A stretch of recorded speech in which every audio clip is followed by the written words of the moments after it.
کارخانجاتی که ظرفیت تولیدی بالایی دارند نیازمند یک خط بسته‌بندی پرسرعت، دقیق و حساب شده دارند. طراحی و اجرای خط بسته‌بندی ضد یخ ایرانول توسط شرکت فراصنعت با هم ایستگاه به ایستگاه این خط تولید رو از نظر دقت، سرعت و عملکرد بررسی میکنه.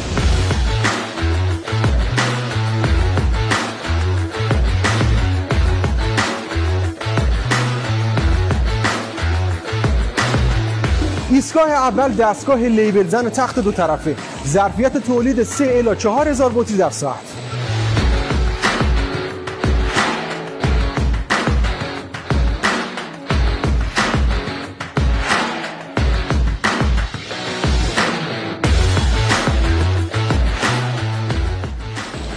دقت در عملکرد لیبل زن.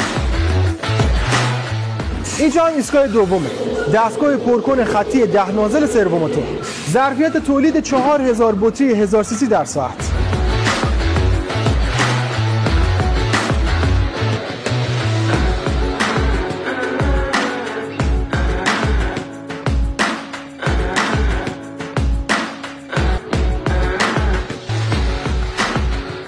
ایستگاه بعد ایستگاه دربگذاره.